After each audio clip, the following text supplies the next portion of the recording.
Okay, let's look at the various meanings of card number 1, the Fool. Here he is. I'm using the Rider-Waite and also the Crowley Thoth deck, and these are two important decks. One is as good as the other, and one is not less good than the other. So the serious student, go out and try to get hold of a Thoth deck and also a Waite deck, Rider-Waite deck. Here's the Universal Waite, but I think they have an original Rider-Waite or just a plain Rider-Waite. There's different spin-offs, different versions of the same thing. But today we're going to look at this card, Mark 0, card number 22, essentially the first card of the Major Arcana. I'll put them right here so we have them in front of us. And again, just to realize in opening that the Tarot embodies many esoteric disciplines. It's not just a matter of simple readings. You know, there's a whole lot of things going on theosophically, alchemically, numerologically, and geometrically, and so on. I mean, numerologically, I've emphasized in the opening video, in the intro video on Taroscope's website, that just the simple meaning of the number 78 proves that point that I'm making.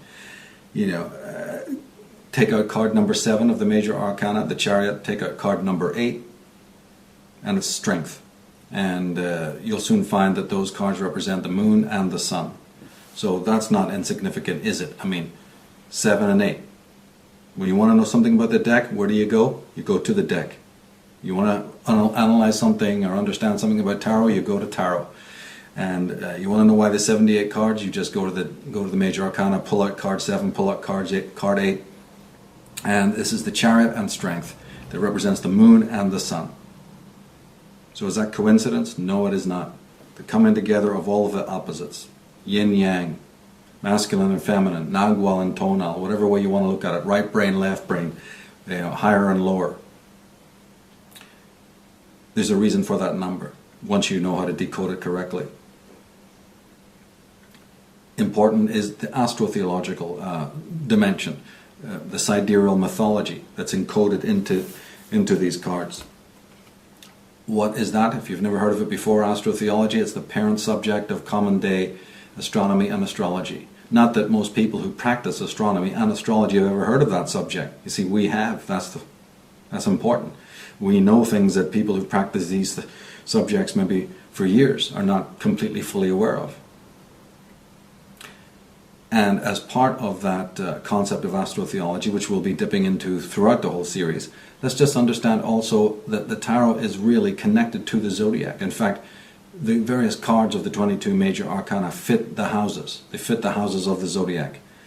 And those houses, in a sidereal or astrotheological context, were referred to as ages or aeons or even mansions in the Bible. These are the 12 great mansions, actually the whole cycle. When you understand that the sun moves backwards through those houses in a period of 25,920 years, with each house of 30 degrees, it takes the sun 2,160 years to pass through. But there's still those famous 12 houses that we're familiar with. And once you know what you're doing, you find out that each one of those cards of the Major Arcana actually fit in or represent each one of those ages, aeons, or mansions. To be more specific about it, there's actually 8 cards in all that represent the House of Aries. It's too long to explain why that is, but that's just the way it is. Cards from the Fool to the Emperor represent the House of Aries. There's 5 of them, those 5, and then cards 19, 20, and 21 in the taroscopic system. You know, they're also connected to the House of Aries, so that makes 8 in all. And then from the Hierophant, which is Taurus, you know, all the cards fit the different houses. This is kind of important to realize. But this Age of Aries or House of Aries has 8 cards of the Major Arcana connected to it for, again, various reasons which we can't go into right now. One other important thing in stating early before we go much further, and that is just that I've reiterated it time and time again through the years. It's essential in the other work that I do, and that is this point that you all should really have understood by now, and that is that, look, these subjects may be new to us, they may be new to people that we know, but they're not new to the hidden persuaders, and they're not new to the people who control the socio-political world. We've gone to great length to show this. And therefore, when somebody embarks upon a study like we're going to do now, let's just bear that in mind, that there's people out there who know a lot about all of this astrotheology and alchemy and theosophical motifs and symbolism and the geometries and the numerologies and what have you. All right, so I'm not going to be long-winded about it, but just let's bear that in mind, that we need to know it badly, because the same kind of knowledge which is capable of taking you to higher levels of understanding and insight, that has the ability to be opening your sight, can also take you into the pit of perdition and confusion if it's being used in the wrong hands, i.e. by psychopaths, as we know it is, okay? But on even a lesser note, let's also realize as we go through this series that these subjects, the tarot, isn't pristine. The tarot has been corrupted. It's a miracle the tarot's even survived. I mentioned this in the introduction video. One of the things for now, we'll just mention one aspect, and that is the masculinization of cards in the deck that were originally female. And this goes for astrology too. There's houses of the zodiac that are now presented as masculine, but once upon a time they were actually feminine. And hopefully we'll be able to explore a bit about that as we go. All I'll say more about it at this point is that reminds us to remember that this tarot is part of the girdle of Isis. It's connected to the goddess tradition. I went into this in various DVD programs I've done on astrotheology and other subjects related to it, that the zodiac was often shown as an unfurled scroll in the hands of a goddess, or it was called the girdle of Isis, house of the gods, or what have you.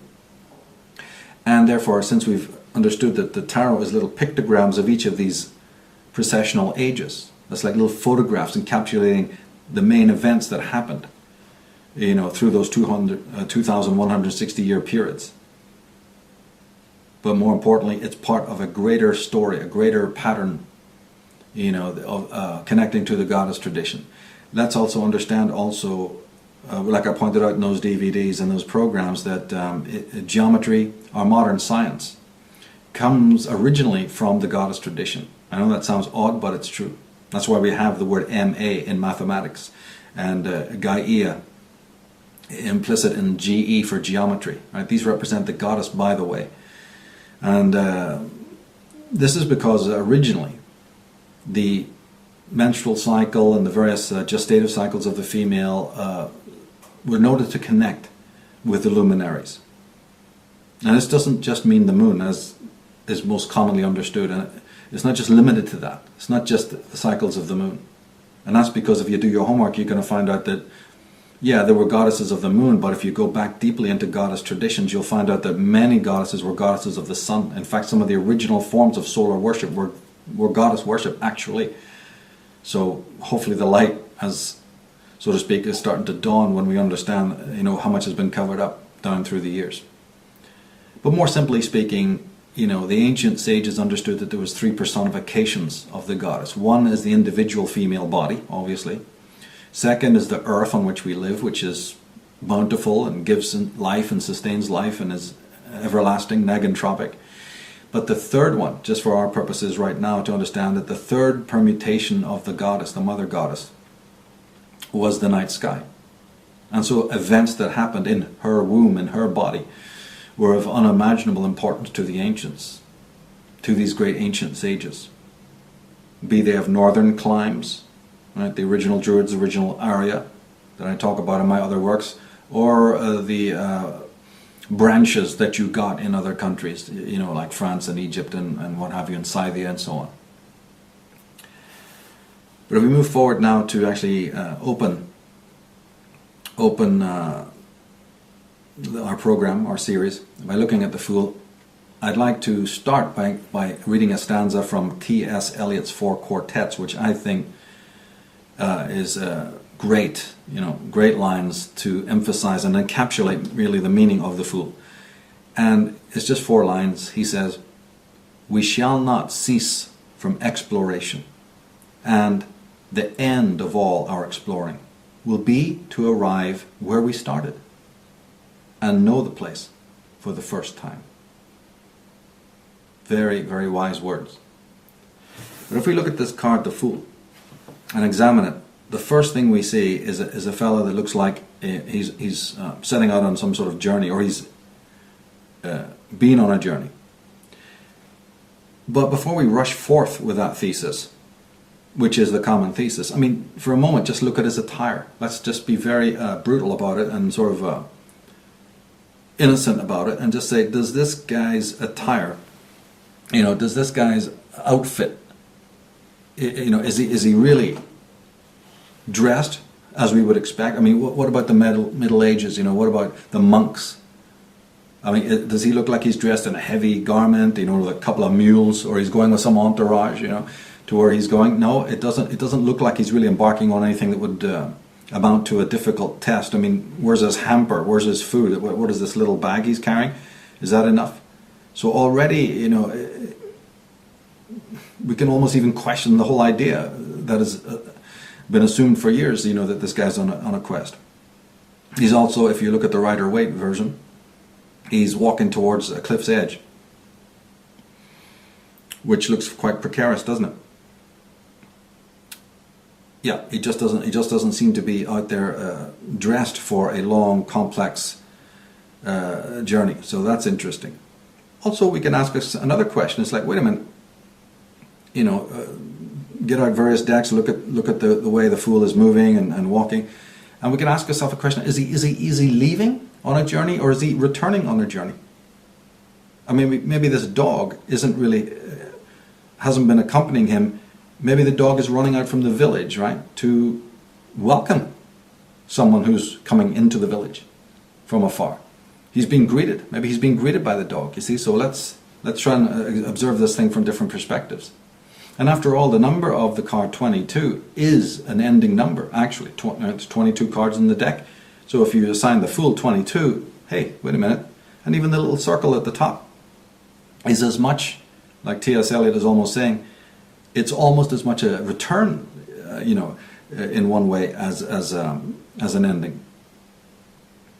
But let's imagine for a moment, let's just go with a traditional idea and say, no, he's on some sort of traversal, which the Rider-Waite deck and other decks like it seem to imply. He's got a pack on his back, and sure enough, he seems to be walking somewhere or heading out somewhere. And we ask then, okay, let's start very simply. What is a journey? What if we were to set out on a journey? Why are we doing it? Why do we even enjoy walking at all? And we're rushing today. We've created trains, we've created cars. How much do we know about the neighborhoods in which we live? We fly by places saying we know them. But isn't there an art of walking, an art of meandering? Isn't there a seeking? And for ages, when there wasn't these various forms of transport, the pace of our forefathers, the pace that our forefathers knew, and their much greater knowledge of the flora and fauna and the surrounds. And when we set out on even a reasonable journey, a true journey, what are we doing? Why are we doing that? Why are we going on a trek? Why are we wanting to see the world? Why do we want to see other people? It's because we're interested, isn't it, in finding out more about the world that we know we're a part of. We want to meet other people. We want to turn around those corners. There's something exciting about, turning a corner and seeing a new vista. Are we setting out on a journey because we want to know something, like T.S. Eliot is saying, about where we've come from? That by remaining at the place of beginning, at the hearth, perhaps we're not quite seeing it as we should see it. Perhaps we've got to, go away from the mountain, so to speak, in order to really appreciate what we've had. Are we seeking something? Are we seeking happiness? Are we seeking fame, fortune, glory, and wealth? Is that what it's all about? That we have to, feel we've made something of ourselves? Is this what this card is all about? Is this what this character is doing? Or is it truly, as we've assumed, tarot people assume, a spiritual quest? Is this about seeking knowledge, esoteric knowledge, and is it about self-awakening, seeking enlightenment? We also note that many people who have suffered a great deal of grief, who are troubled, they find that walking has healing properties. So Let's look at it that way. Even the act of just walking. All human beings have legs, all human beings want to walk. We hardly ever think about something so simple. Because behind those simple things are very deep questions. After all, what is it really that motivates us to do anything? If we are after spiritual enlightenment, or even just simply worldly fame and success and recognition, isn't there a deeper question about what motivates us at all? Is it intellect? Or is intellect the servant of a more primordial will? And if so, then what is this will that lies behind everything? We have to will, don't we, before we think? We have to will to go out there and have desires. So what force actually moves us? What force actually moves us to go out and attain anything? Now, the next point I'd like to make emphasizes, and it's about the number of the card, but it will emphasize something which has been, again, through my work from the start, which is the different levels of interpretation. In other words, the esoteric versus the exoteric levels of understanding and interpretation. The next thing we're going to talk about here just encapsulates this very, very well. And that is the assignment of the 0 to the card that we're examining here instead of 1. All through the various systems until we reach the Hermetic Order of the Golden Dawn, and before we reach MacGregor Mathers, the card 1. I mean, it's the first card of the deck, so just 1 had been assigned to the card. And wouldn't you know it, by assigning 1, and again, this is very long-winded, but we're not going to go into all of that, all why MacGregor Mathers decided to change things. It's too long drawn out. But the moment that he assigned the sigil 0 to this card, it shifted everything. It shifted absolutely everything when it comes to tarot studies. It made the deck esoteric just by that alone. Again, we can't get into all the reasons why, but if you treat this card as number 1, you're dealing with an exoteric deck. It still works to an extent, but it's certainly not sacred, it's not sacerdotal. His master stroke was to assign the numeral 0. And that leads us then to ask questions about that. It's number 22, the card, just because that's the order of the card, in a more of a generic way, but the esoteric sigil given to this card is 0. And this, as I said, changes the whole face of the tarot, and with one stroke makes it esoteric. But obviously, it's pretty much standard understanding that the 0 represents nothingness. Right? 1 represents something. That's traditional. But of course, if 1,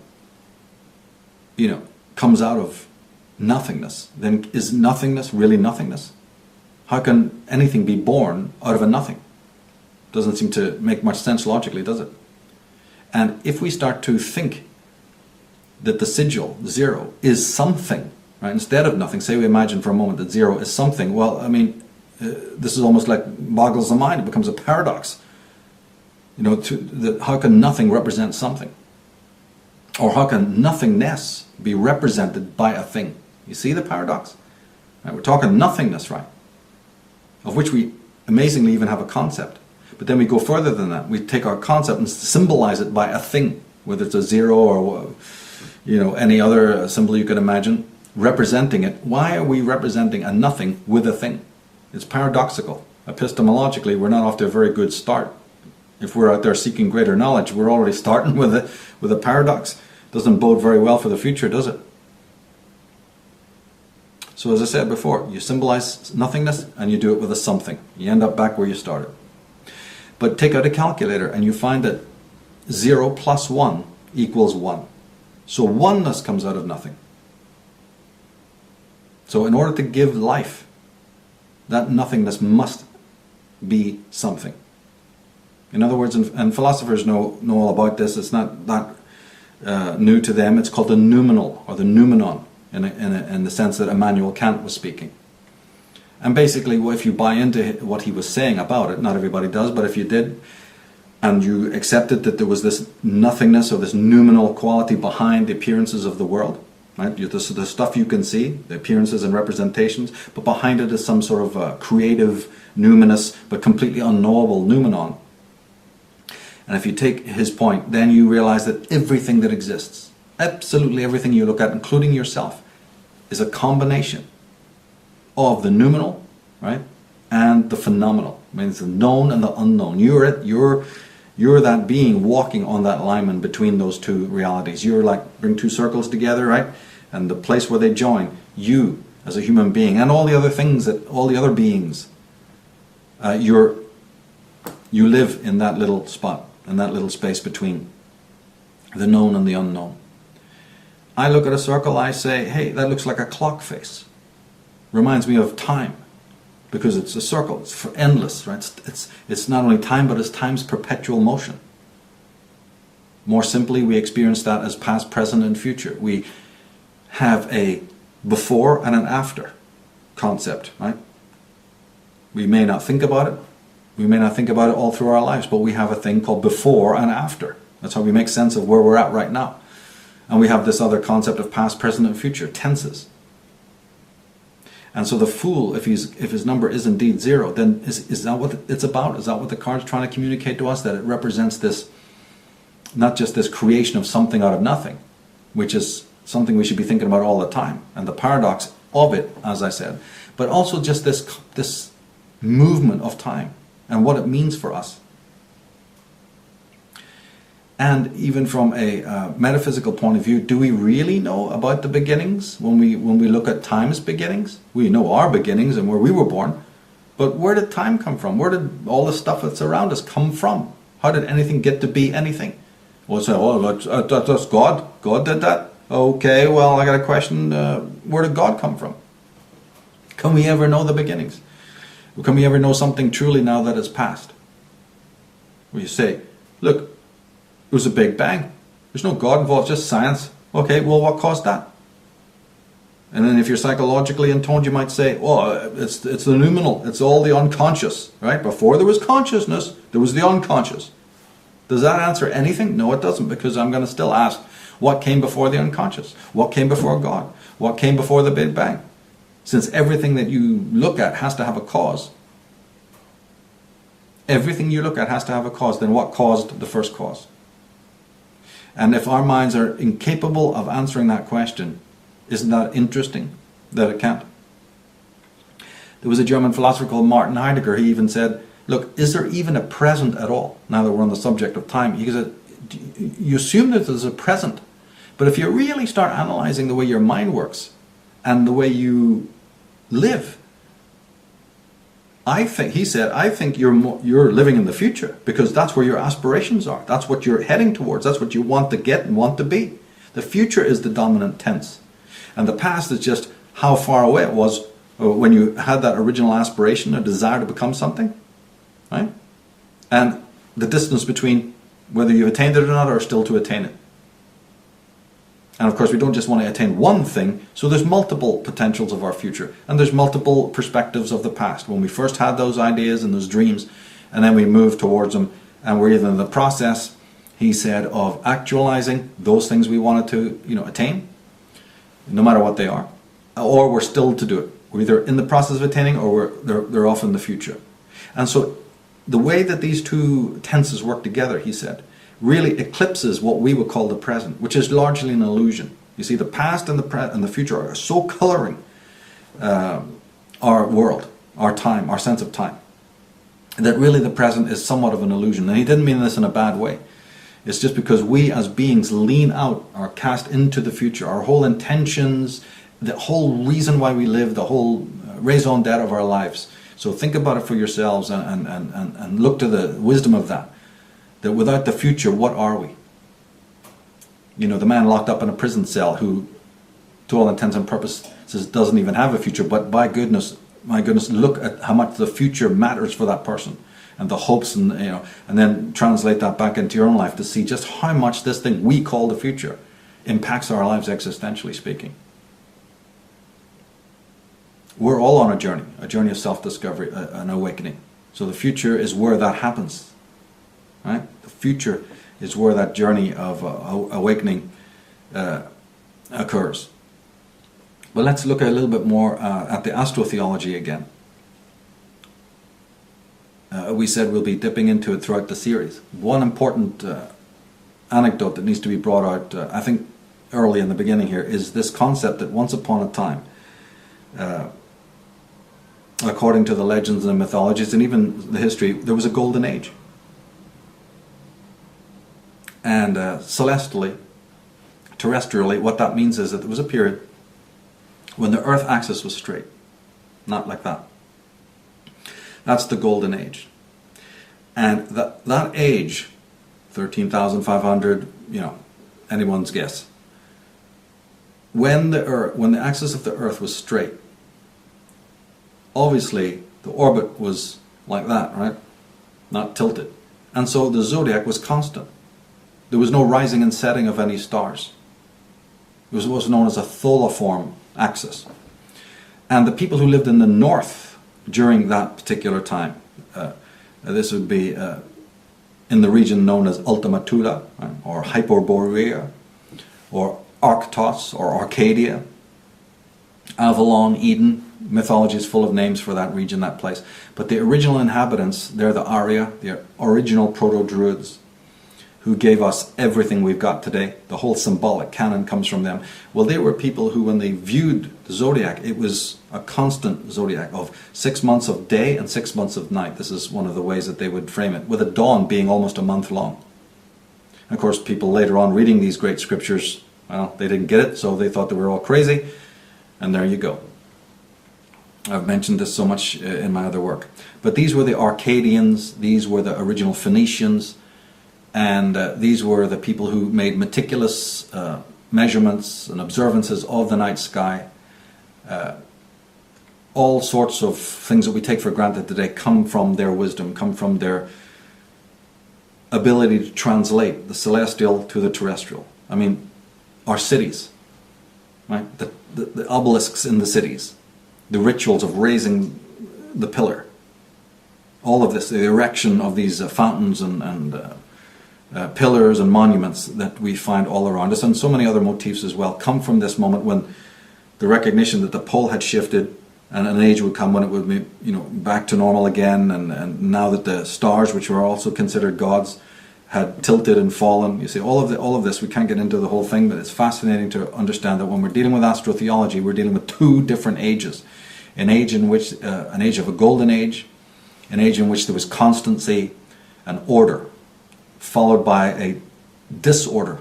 There was an old world disorder that took place, leading to a fallen world, fallen gods that appeared only spasmodically, and a different kind of observation of the heavens and of the universe. This is also very important to realize.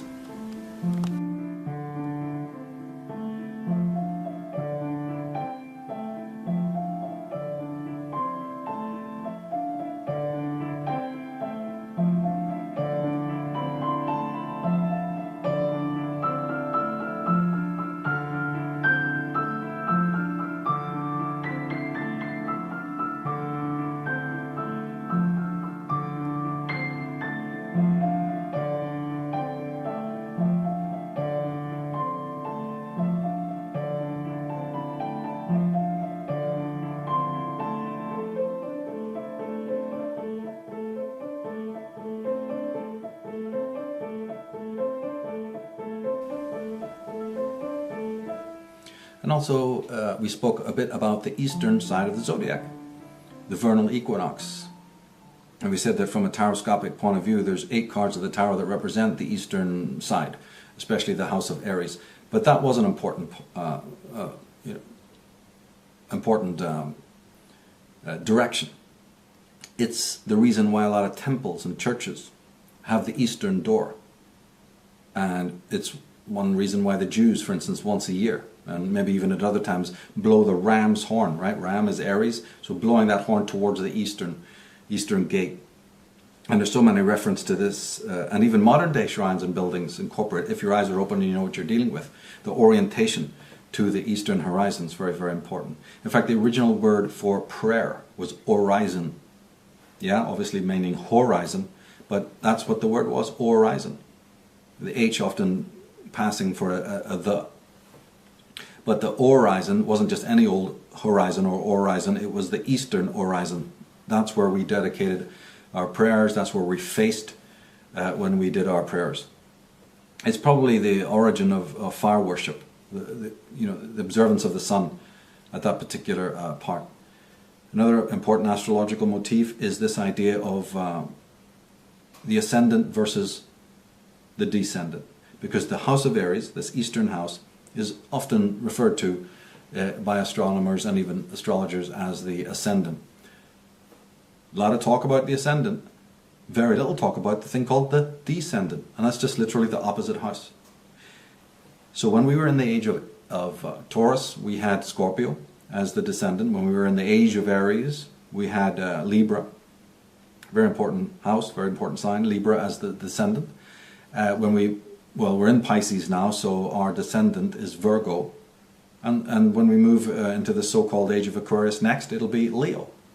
Well, that's important, isn't it? I mean, we could talk endlessly about that, because could there be a polarity between the sexes at that point? There's, the Mars and Venus energy. But coming back to Pisces and Virgo, do we not see Virgoan elements and Virgoan traits in our world in the last 2,160 years? You better believe it. We absolutely do. So again, importantly, a lot of people into astronomy, astrology and astrotheology never mentioned this important concept of opposites and polarities, which is absolutely fundamental if you're going to understand these subjects on every level. Most importantly, we have to realize about this card and its solar properties is, look, if you really come down to it, the word fool is pretty much inaccurate. The long F's, the long S actually was mistaken for an F in old script. So the word doesn't really read fool, it actually properly should be sul or soel or soleil or sol. It's not the Fool card, it's the Sol card, the Sun card. There's your 0 at the top. You can even see a sun in the card itself. So this card obviously represents the sun at the eastern horizon. That's why there's that little sun partially visible at the top right-hand corner of the card, bringing light to the spring. The underworld cycle is past, the sun has risen on the horizon. The young sun, the Horus, the Christ figure, that's who he represents, some solar heroes, solar kings. It's obvious once you know how to decode it correctly. Not to mention, the very calendrical month that is associated with the House of Aries is April. Late March into April. Well, April comes from the Latin word aperio, meaning to open, or eye open. So again, opening what? It's the opening of the door of the spring. The whole concept is that there's a new beginning, a new birth, a new day taking place. Now, if you look at if we look at the just for a second, the Fool on the Thoth deck, a lot of people have commented about the symbolism of the Thoth deck. Fantastic images, and seems to be on the Fool card a bit perplexing image of the crocodile. Let's just pick that one. It's caused a lot of raised eyebrows, and so on. Why is there a crocodile there? And you hear all sorts of preposterous nonsense about it. It's astrotheology again. We're on the subject of astrotheology, and this Thoth deck image, wow, that really brings it to light, because you can't think of a more important constellation really than this crocodile, because it existed in what was known as the circumpolar region. Right? We just talked about a tholiiform axis and the ancient Arya that studied all of those motions and worshipped and invented fire worship and all the other kinds of worship, and they examined this, the heavens meticulously. That was their theater. Well, in that theater, the most important part of it was the extreme northern direction, and a certain region, a very important region called the circumpolar region, and it's where the bear, Ursa Major, Ursa Minor are, but it's also where the great constellation Draco is. But Draco, the serpent, the protecting guardian serpent, was originally, back in the early days of Egypt, symbolized not by a snake but by a crocodile. Okay, so first card of the tarot. You can see now why my opening remarks have been so important. The opening card of the tarot has the crocodile that immediately links the tarot, irrevocably, to astrotheology of a very ancient time.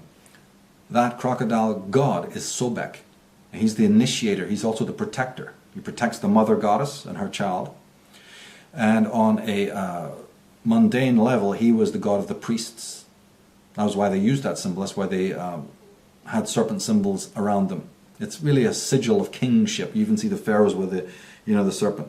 But before that period, right back in the early stellar days, Sobek, the crocodile god, was worshipped.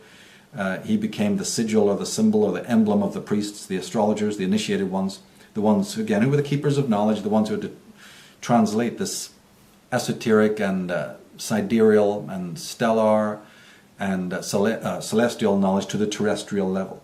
As I said, we look around our cities, it's all still there, but believe me, back in these days it was even more important. They weren't just like astrologers today. They very much knew about the inner zodiac, as central to my work, but they knew about it too. They understood that what you're looking at up there, and these movements of planets, constellations, and individual stars and luminaries, was in some strange way a metaphor for what was going on within character, within personality. And be under no illusion, right? There's been a lot of sleight of hand, a lot of guff, a lot of nonsense talked about the ancients so that we don't get that. Well, primitive, primitive. Builders of pyramids, builders of Baalbek stones, right? But primitive, didn't have too much understanding of consciousness. Okay, let's move on. But the crocodile fat was what was used in the anointing of the pharaoh. The semi-enlightened meta-man, the meta-human. He was initiated and bathed, consecrated with this crocodile fat. It was from where the crocodile was, they used to take the mud from the banks of the Nile and make them into little ceremonial cakes, just symbolic. And those were called the mess, or the messa, from which you would get the Christian mass.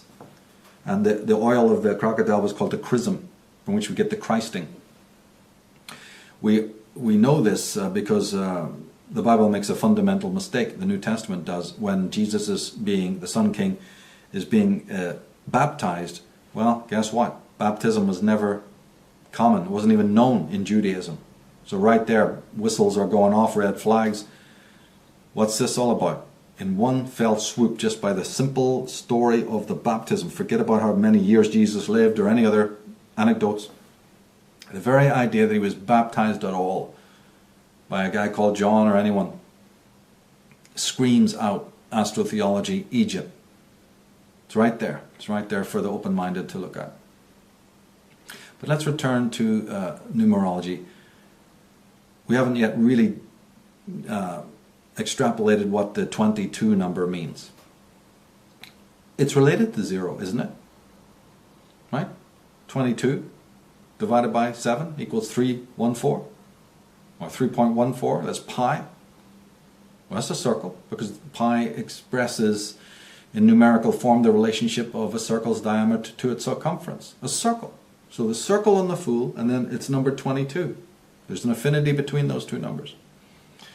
We find 22, of course, on the Tree of Life, which isn't Jewish, by the way. It's Druidic, Aryan.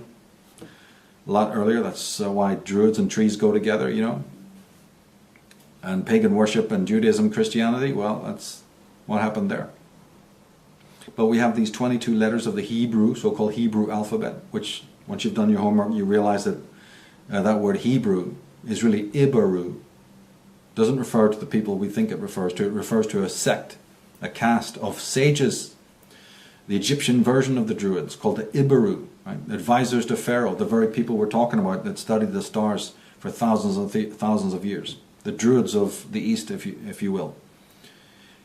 But then we find out, because of the work of Tony Bushby, that those 22 letters of the so-called Hebrew, or more correctly Ibaru alphabet, were actually originally shadows cast on the sands of Egypt by a crystalline pyramidon that sat on the top of the Giza pyramid.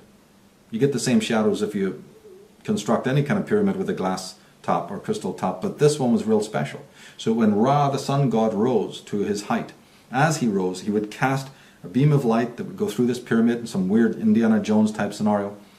And the sages would notice these shadows that were cast as squiggly sort of lines.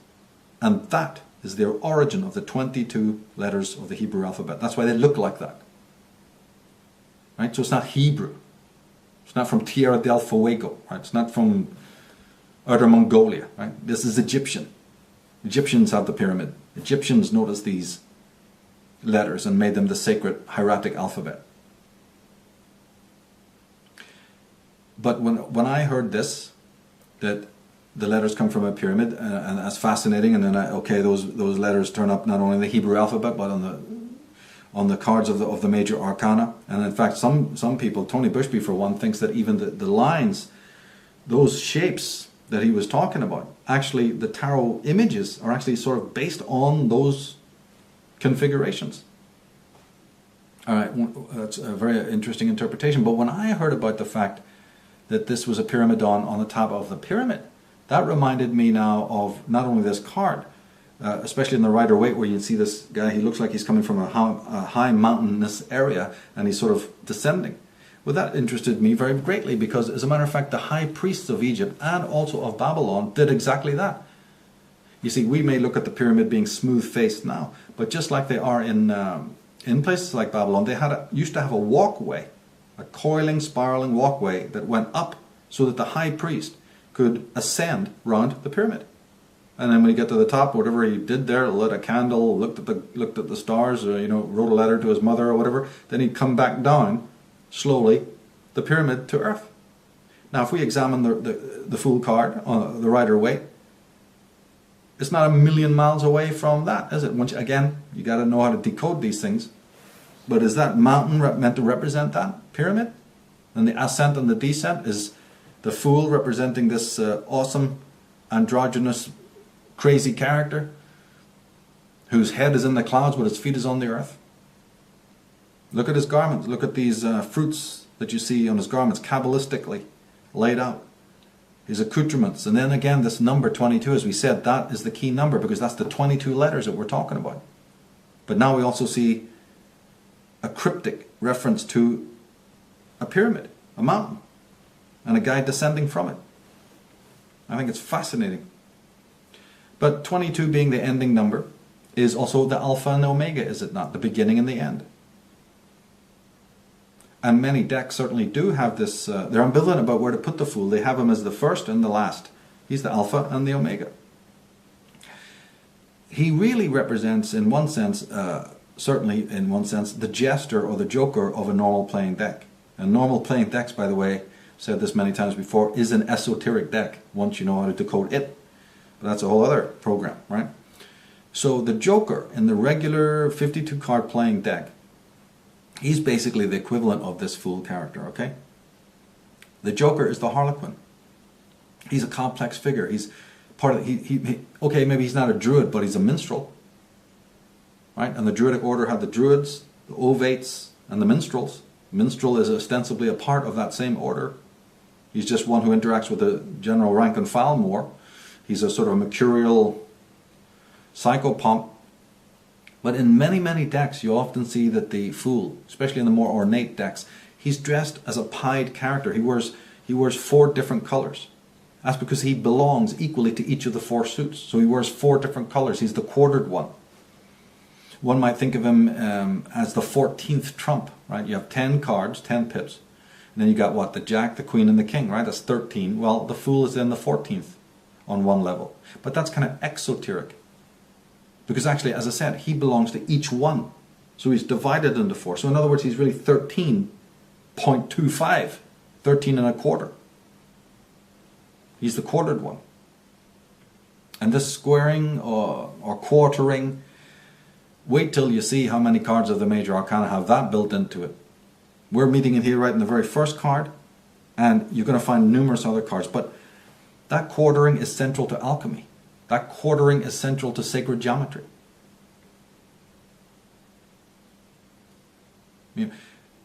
And if you say, you can look at it another way, he's 4 in 1, 1 in 4. But 4 in 1, or 4 around 1, is actually 5. So now, is he the metahuman? Is he epsilon? Is he quintessence? Is he something even beyond? Has he transcended the 4? Has he transcended the cross? But you know something, we're back to the pyramid again, are we not? Because 4 around 1, or 4 in 1, is an expression of what? Of what? Of what? 4, the pyramid is what? 4 sides going to what? To 1. So this pyramidical symbolism, it creeps up again. The 4 and 1. Because of the movement of history, some tarot people have been saying that the word fool, I translated it as being sun, as we saw, but there's also another way to look at it. Etymologically, it could be, instead of fool, it was the word fallis, F-O-L-L-I-S, and that means windbag or bellows, and connotes breath. And they also point to the fact that he's holding his bag. It's like a sort of a phallic, reference, and also to the bag of wind, in the sense of being a metaphor for the breath. I think there's a lot to that. And the reason is because on many decks, certainly on the Rider-Waite, on the picture on the bag is of an eagle. And that's very interesting, because that eagle represents the first letter of the Egyptian alphabet, and later the Coptic alphabet, right? The letter was actually Ahom, A-H-O-M. It's like our letter A. That's what the eagle represented, the first letter of the Egyptian alphabet.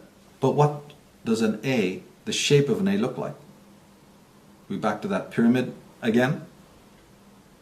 Because Egyptian pyramids look like the letter A, don't they?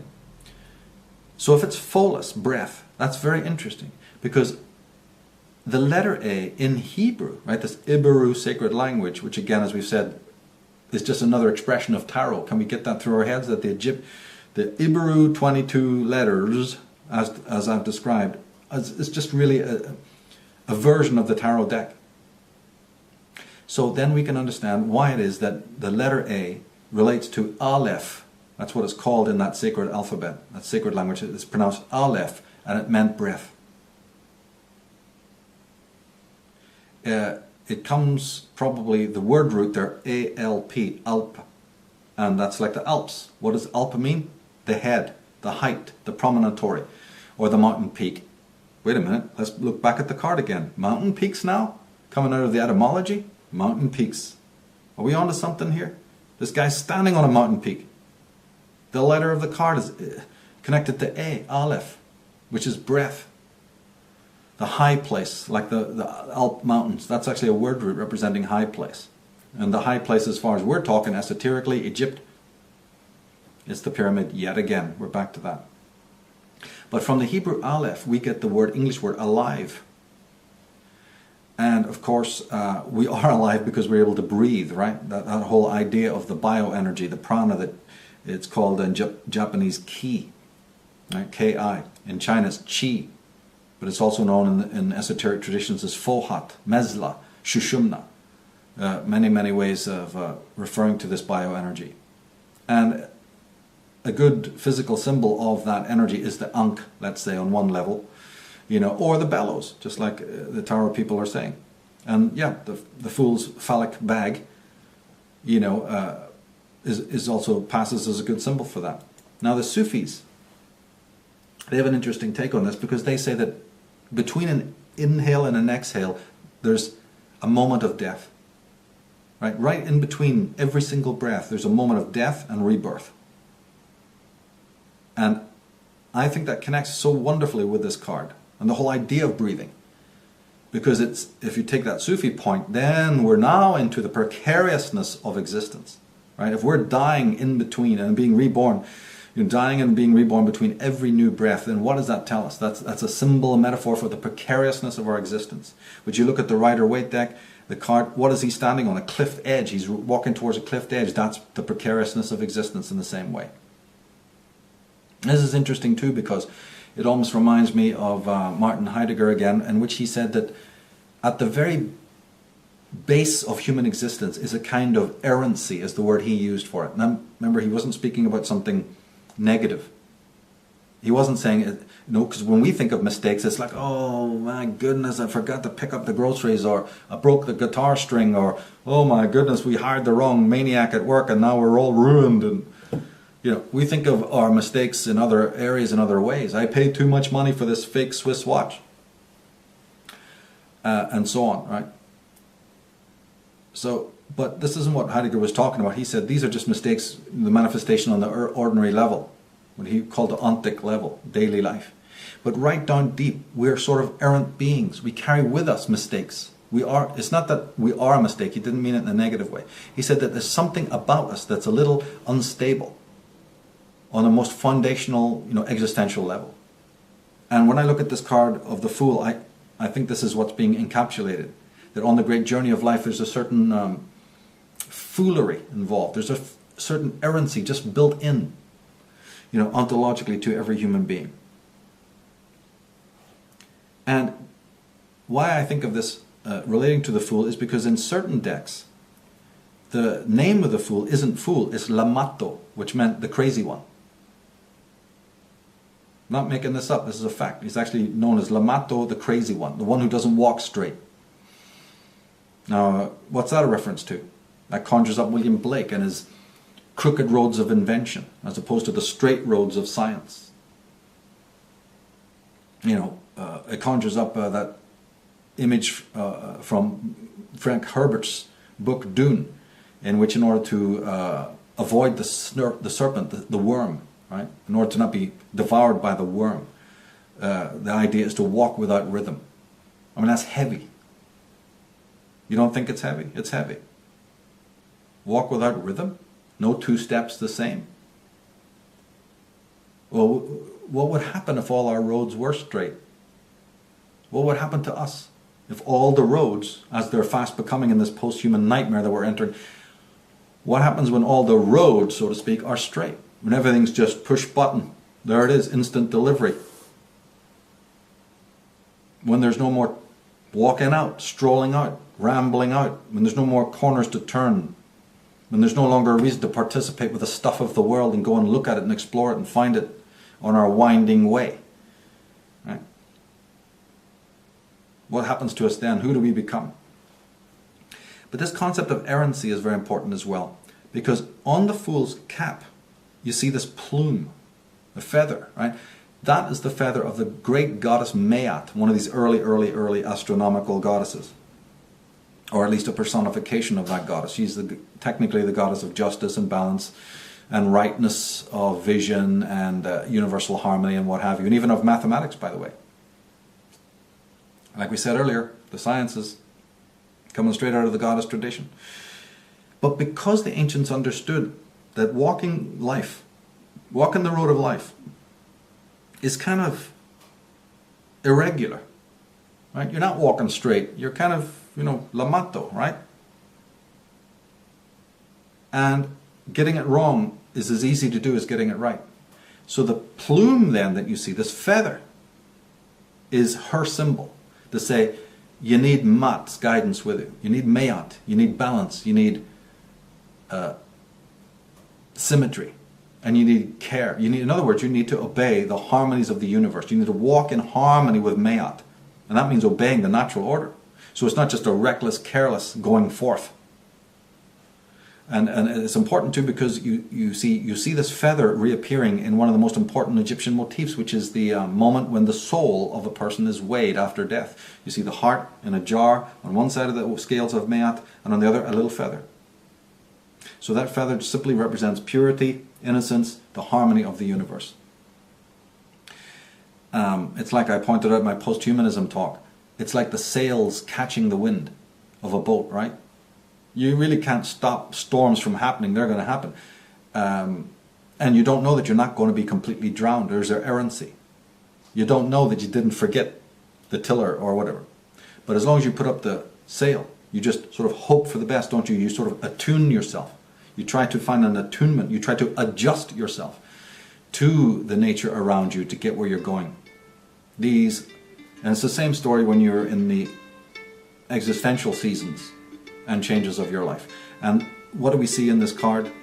That here he is with his head up and he's on this traversal that might not have as much steadiness or awareness as is needed, but the whole idea then is the balance between the errancy and the more clear understanding of where you're going. Your conscious desires, but then the winds of fate. A great need to be in harmony with the winds of fate and also the universal order.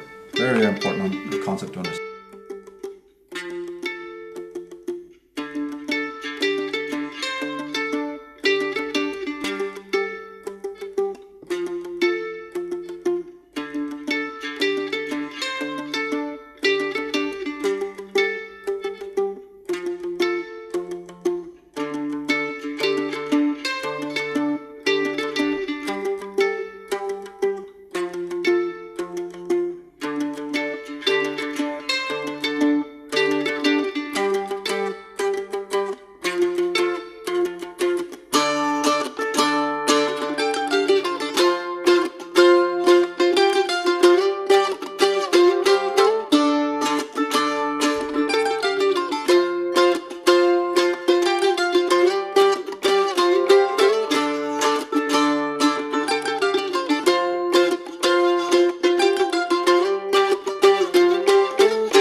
If we turn back for a minute to this concept of the importance of breath, connecting to aliveness, connecting to Aleph,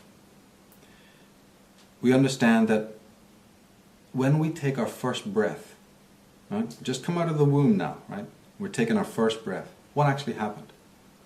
Well, what actually happened was we had our first moment of, we experienced our first moment of independence and individuality. That was the moment when we, to all intents and purposes, became individuals. We broke from the mother, right? We existentially broke from the mother, who, when we were in the womb, we were completely united.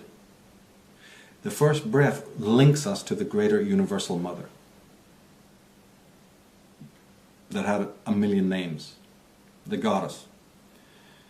That's what happened. Other things happen in the early moments of infancy.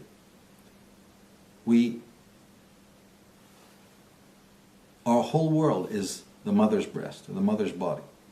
What happens? As every day, month, year goes by, there's a telescopic movement when we start to awaken to the world around us. First of all, it's the other people in the home, brothers, sisters, the father, what have you, neighbors, relatives, and it moves telescopically from there out so that we understand something about our local community, the wider city life, oh, this thing's a country, we're on a globe, call it a planet, and then, to wider dimensions of understanding. The thing is that it always happens that way. It's a certainty. It can't happen the other way. Like aging. Aging can only happen in one direction. You've never seen a person who, starts off as at 70 years old and starts getting younger, at least not in science fiction comedy shows. Outside of that, in real life, it doesn't happen. As I mentioned in my post-human work and presentation, we are really a trinity. We are three beings in one. And as we age, we understand this, that we're not self-contained. There's the Eigenwelt, that's the personal inner biographical self. There's the Mitwelt, the other people with whom we couldn't even have a consciousness, couldn't have sanity, couldn't be who we are without the constant ebb and flow and tug of war and relationships and mirroring that happens with these other people. And then there's the Umwelt, the greater world of nature that we have to adjust to. That's, even the Pharaoh has to do that, right? Even the Pharaoh must adjust himself. Even he has to balance with Mat. He must become an agent of her, of Mayat. Even the Pharaoh, let alone ourselves.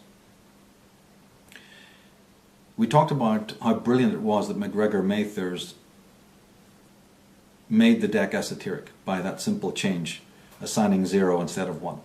he also did something astrologically very correct, and that is, instead of putting the planet Mercury, which had traditionally been associated with this card, he changed it and gave it the assignment of Uranus, the planet Uranus, freedom, change, openness, rebellion, and youth, and progressiveness, and so on. An interesting assignment, again, in the Path of the Fool book. Under that card we have, we unpack that a little bit more than we can do here. Now, in readings, in astrologically, Uranus also deals with health and healing and breath. It's actually the planet archetype of breath therapies and sort of Reichian bioenergy. So there's an important anecdote as well. You know, that the correct assignment of Uranus. Interestingly, there's a correspondence from the ancient Irish alphabet, the so-called Gaelic alphabet. The first letter in the Gaelic alphabet is Éilim, and that is a reference is pictograph. In other words, its correspondence to nature is the elm tree. Éilim, the elm tree. I went into this in my Trees of Life book, showing the importance of that tree and many others as well. But that then, in turn, relates to a god of the ancient Irish pantheon. That god is Ogma, O-G-M-A, Ogma. But Ogma was called sun face. One of his epithets was sun face. Take a look at the card. Ogma was also known as honey mouth, and that's because he was the god of language and eloquence. And when he spoke, you know, people swooned. He was the great poet. He also was the god of physical strength, interestingly enough, a sort of a proto-Hercules type figure. And his name, Ogma, gives us the Ogham, or the Ogham alphabet, right, of Ireland. Although in Gaelic it's actually pronounced Om, the Om, very much like the Hindi or the Eastern concept of Om. It's pronounced that way anyway. So here's this almost Irish relevant correspondence to this interesting god of antiquity, Ogma. Ogma the honey mouth, Ogma the solar child, the sun face. But what else do we see? What is remarkable about this card in almost all the decks is the Fool's Companion, a little dog. We speculated earlier in the opening that, hey, the dog could be his companion, sure enough, but it also could be running out from the houses, running out from the village to greet him. A stranger is approaching, So the dog runs out. But as a matter of fact, obviously, there's an Egyptian, tie-in here as well. Because throughout my work, I've always said that, look, when you want to discover something about the origin of the tarot, we don't really need some like round table conferences, and speculations and flicking through other miscellaneous works. You go right to the deck itself. That's how you get your answers. You want to know something about it? You go to the cards. And right here on the very first card, the presence of this dog, in my estimation, links it directly to Egypt, because which culture had the dog as a guide? Tierra del Fuego again? Timbuktu again? Outer Mongolia again? Name it. Name the race, the people who had the dog-headed guide. He's Anubis, right? He's the guardian dog. He's the opener of the ways. That's actually what his name meant. Anubis, it means the opener of the ways, the way shore, the sort of psychopomp. And it's interesting that this term opener of the ways was used because that's clearly astrological, right? Anubis was one of the guides of Horus when he went through the underworld, the 6 stages of the underworld, but there's 12 stages and all this kind of thing. So it's the zodiac. Each divide between the signs of the zodiac they're called colures, right? But they were also known as gates or doors or portals. And it's interesting that in Latin, the word for a hinge of a door is cardia, right? From which we get the word cardinal. So the cardinals that surround the Pope, the Papas, the sun, and they're all wearing cardinal red. because that's the effulgence of the pappus, that's the effulgence of the solar one, the sun, the god in the center, gives them radiance. And they're called the cardinals, right? Because again, the emphasis is to the zodiac, astrotheology, sidereal mythology, and it all connects to the opening and closing of these doors. But in Egyptian mythology, certainly the most important one of the archetypal beings that did this was Anubis. And Anubis was an agent of Maat also, by the way, just like Thoth. He's sort of one of her agents. And he's the one that you see with Thoth weighing the soul of the dead in those famous papyrus, in the famous papyri, and those well-known images of the papyrus of Ani, the judgment scene. In other words, he's the wearer of the soul, he's the guide of the dead, he's sort of the overseer of even the various rites of passage on the journey. Right? So he's there at the beginning of the journey, he's there at the end, but he's also in one way, as a sort of an agent of Maat, he's the overseer of the various rites of passage that happen. And in this way, as the psychopomp, he's very much linked to Merlin and to Virgil, and even to Christ. That's clear. Some scholars more recently now think that Anubis wasn't a jackal at all. He was more like the African wolf, but everyone can make up their own mind about that. He returns in a more corrupted, sort of bastardized form in the form of Cerberus, right, the god of Hades, the three-headed dog. He certainly can be connected to Hermes, has been connected to Hermes in the Greek, and the Roman Mercury, god Mercury. Mercury being, of course, the messenger of the gods, the one who can traverse heaven and hell, right? Olympus and Hades, both realms, all realms are open to him. Ogma, of the Irish, obviously, there's, as we said, the connection there. And the dog god is not only seen in the full card here, but he's also seen in cards 9, 10, and 18. So you'll be meeting him again as we go through the series. One of his names was Herm Anubis, right? You just put Hermes and Anubis together. They were so similar, you see, to the ancient mind. So we have Herm Anubis, and the great center of Herm Anubis was a place in Egypt called Sinopolis, literally the city of the dogs. But the tower's got nothing to do with Egypt. It was made to entertain the King of France, who was insane. It was a game to keep him busy. No, wait a minute, it was gypsies, right? It's nothing to do with Egypt. Except the fact that there's a dog on the first card, and which, if you know how to decode it as we're doing, we find out esoteric secrets. These boyos had a whole city to the guardian dog, the Way Shore, the agent of Maat. A whole city sacred to the dog god. What can we say?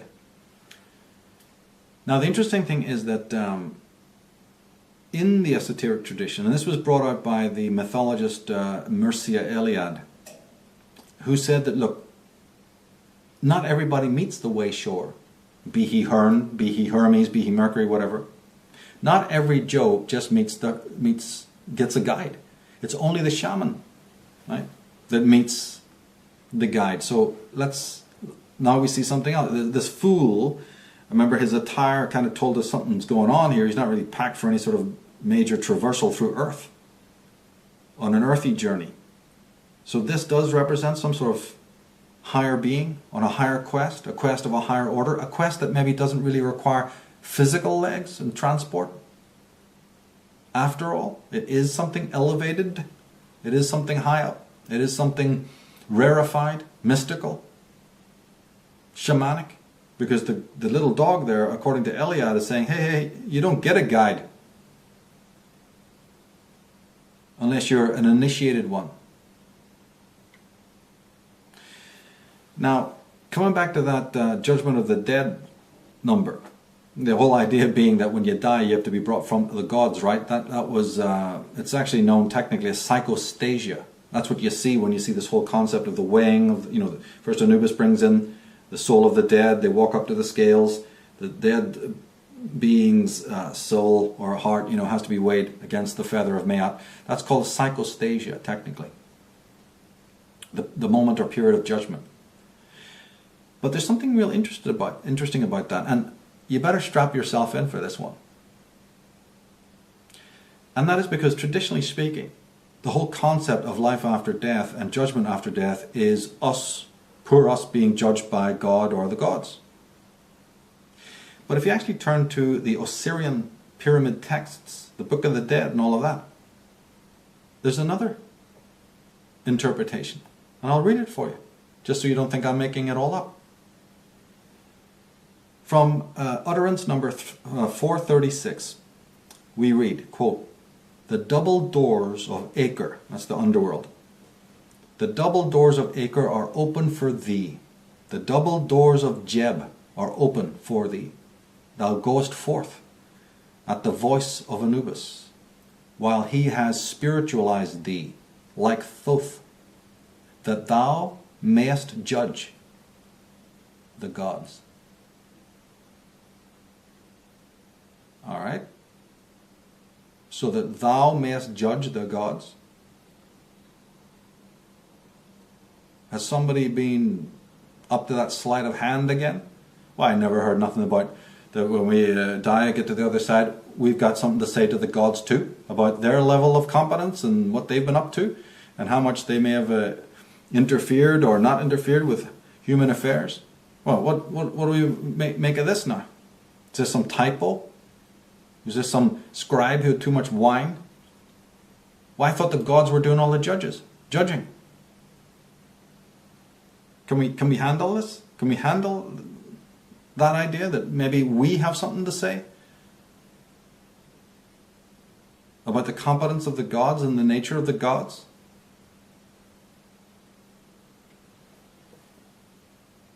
Now, in normal divination, when this card appears for you in a reading, right? If it fell in a reading from myself or some client or whatever, in a negative context, I would say it relates to egomania, recklessness, and imbalance, just like we said, not obeying certain laws or whatever. But on a positive level, you see, this card has so many great meanings. It's the card that tells you to take the risk, to make that leap in the dark, to go for broke, to break out of the box, to break with convention. Do you know how important that is? Do you know what happens on the journey of life when you really do that? When you make enemies of the people that are, closest around you? There's that individuality and independence motif again. The first breath. But you had one breath when you came out of the womb, but you could take that breath again. You can stand on your desk. You can be fearless. You can meet death, shake his hand, rise again. You can stumble over tragedy and get up again. You really can ask that question, who am I? You can do it. I know the parents and authorities don't like you to say it, but take my word for it. You can do it. One day will come when you say, where am I going? How did I get here? What am I doing here? Where am I going? How did anything get into existence? And who the hell am I? My advice to you is that you better start asking that question, because you may not have the faintest idea who you are. What you think that photograph, that snapshot on the family album is you? That's not you. That's not you. Go and look at it. What, you think that haircut and those idiotic shoes you're wearing is you? Is that an image of you? That's an image of the you your parents wanted. That's their configuration. That's their understanding. That's the you that's a mental idea in their head. It's not you. And you're never going to be able to find out the difference unless you undertake that journey. Stand on your desk.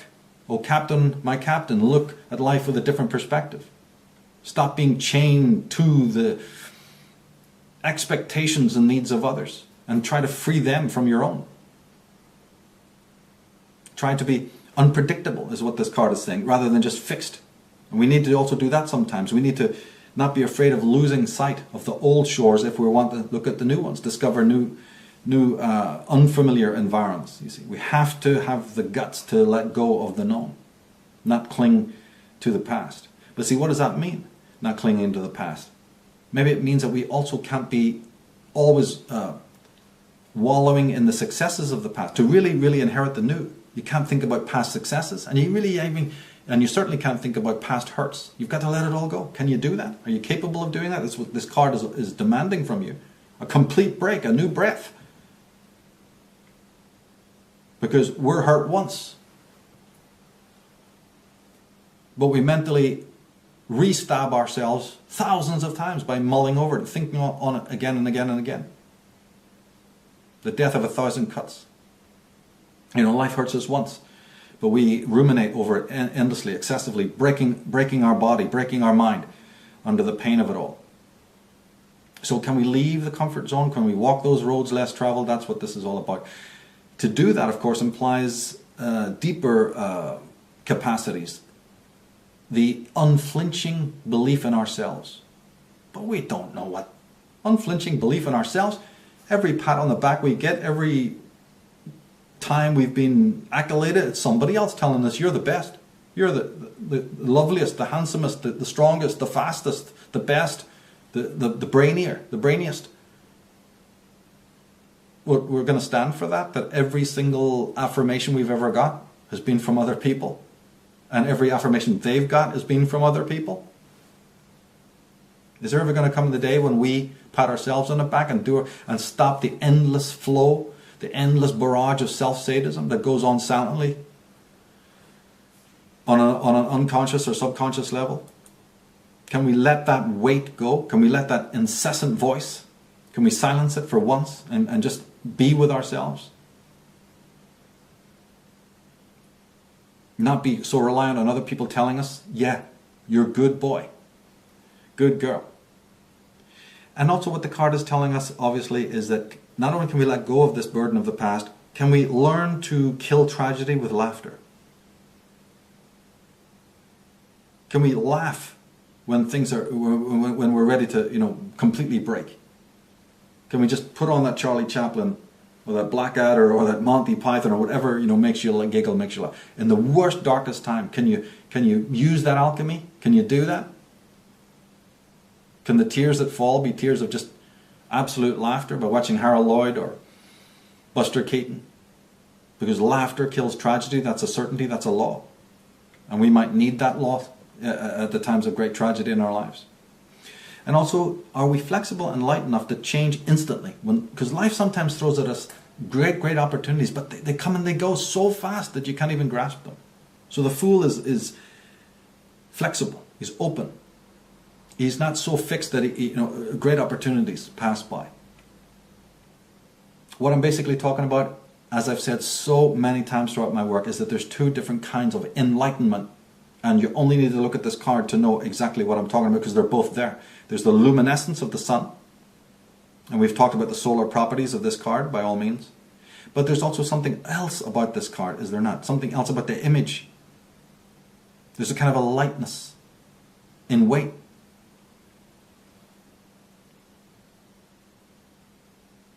That's a kind of enlightenment.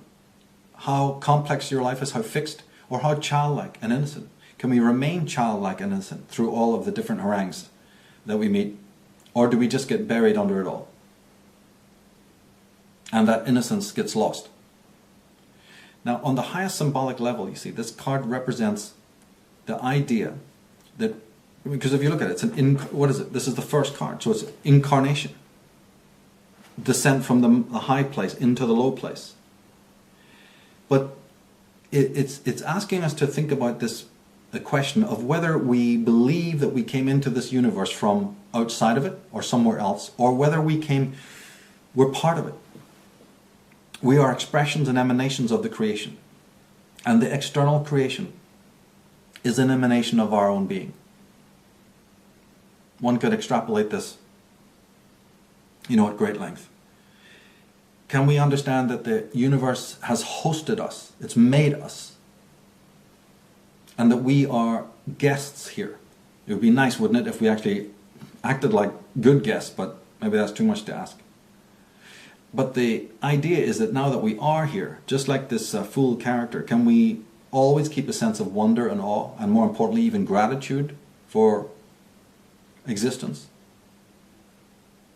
Can we also understand that in order to even know that there's a world out there, we have 5 different ways of doing it, and there's a miracle in that, right? We got 5 senses. Imagine you only had one, right? You got sight. Sight works on a completely different mechanism and system and circuitry than hearing, right? Now move to hearing. Hearing moves on a different circuitry and mechanics than sight. And so it is with all of them. They're all separate. And the bringing together of all of those, the uniting of all the senses, I might split yourself down into each one of those 5. Separate them like a Lego set and think about it. That your knowledge of the world outside you and your knowledge of yourself is the coming together and working of 5 completely different systems and subsystems. And if that's not a miracle, I don't know what is. And once you've understood that, what goes into making you you, then a different kind of reverence and gratitude and a different kind of lightness, a different kind of bearing, a different kind of character comes about. Now we went into this in great depth in the Disciples of the Mysterium book, this whole concept of caring and gratitude on a deep level, a deep fundamental level. And this kind of wonder, sense of imagination, openness is very key to mystery. Because mystery surrounds us. Errancy surrounds us, but also mystery. There's always something, there's an end in time. There's never going to be a time when you know everything. We're in an information-rich, information-packed universe. What does that tell us? That no matter how long you lived in years, could you ever come to the end of knowing things? Have we ever thought about that for a moment, what that implies? You know, the Buddha was asked a question about this kind of thing, about spiritual liberation, and he said, well, there's really good news and bad news. The bad news is that there are no keys to enlightenment, but the good news is the doors were never locked. All the doors of mystery are open to you, particularly the mystery of your existence and your importance here, once you understand it. But the thing that I like personally about this first card, I think it's so important, is just this blissfulness and almost, I hate to use the word, but it's almost like blissful indifference that you see on the upturned face of the character. Because for me, that is the face of that true enlightenment, not in the solar mode, but in this other more realistic mode of lightness. This kind of cosmic sympathy that was common to the ancient sages, but is completely lost to us today, right? Lost to the moderns. It's the face of the eudaimon, in the sense that the Athenian sages, the Greek mystics and philosophers understood it. The eudaimonia, the supremely happy man. He's come to his center. He's let go of his karma and he's in his dharma. That means his authentic life purpose. He is present in the universe. He's got complete faith that he's going to be taken care of. That's what you see in that countenance. That's what you see in his attire. The innocence and the purity, and the fact that he hasn't had to drag a whole caravan along with him, and that he can pack light. He's not distracted by any kind of mysteria. He doesn't need to be sending his mind into flights of fantasy or into any kind of obscurity. He's facing reality absolutely as it is. He embarks upon a journey, but he knows that journey is eternal. It's a journey that really never comes to the end. And as I said, it's a journey that has to have a balance, isn't it? If you focus too much on the horizon, well, you miss the miracle and the beauty of the steps that you're taking. But if you're too hyper-focused on the steps, then you're like one of these monks coming down from the Himalayas, their eyes half closed, not seeing any of the beauty around them at all, ringing their bells, rolling their beads, stuttering their mantras, and absolutely oblivious to what's going on around them. So you're too close or you're too far away. The other thing about this countenance that I really love, and the fact that he's on this cliff edge, is this incredible fact about this that's exemplified by this card, and that is that by standing on the cliff's edge, imagine it's you standing on that edge, and that edge is the precipice, right? The moment of now moving into the future. But you age and you step into the future coterminously with every other thing that exists. All the atoms that make up everything that exists enter the future at the same time as you do. You and the entire universe. Okay, life, history, right, before you were born certainly receded back behind you. Right? Certainly precedes your birth. But now that you have life, you share something with the entire universe, and that is that you inherit the future instantaneously at the same moment. That's why this visage of the fool almost is like Nietzsche's amor fati, this love of fate, so to speak. A character who's in love with change, who can handle that, who's spontaneous and light. However, he's open to the future, not because like some psychopath he's eager to put distance between himself and the past. Right? That's the role of the psychopath. Well, he's not doing that. He's not trying to distance himself. You know, he's completely in touch with another kind of gratitude. He's waking up in the morning and he's saying thank you to the morning. He's greeting the day. When's the last time you did that? Which you don't think it's important that when the light, you know, when something awoke you, it wasn't intellect. Your body brings you back to consciousness, and there's a thing called the day in front of you in the light. Have you ever welcomed it? Ever kissed it? Ever embraced it? This is the fool who says, hey, I'm not alone. I may be on my own, but I'm not alone. I'm taken care of. I step into the future fearlessly because I have companionship. And again, we'll end with a little poem from Chuang Tzu, the Taoist, to emphasize this card's underlying theme. So I quote, "Who can free himself from achievement and from fame, descend and be lost amid the masses of men? He will flow like the Tao, unseen. He will go about like life itself, with no name and no home. Simple he is, without distinction. To all appearances he is a fool. His steps leave no trace. He has no power. He achieves nothing, has no reputation. Since he judges no one judges him. Such is the perfect man. His boat is empty."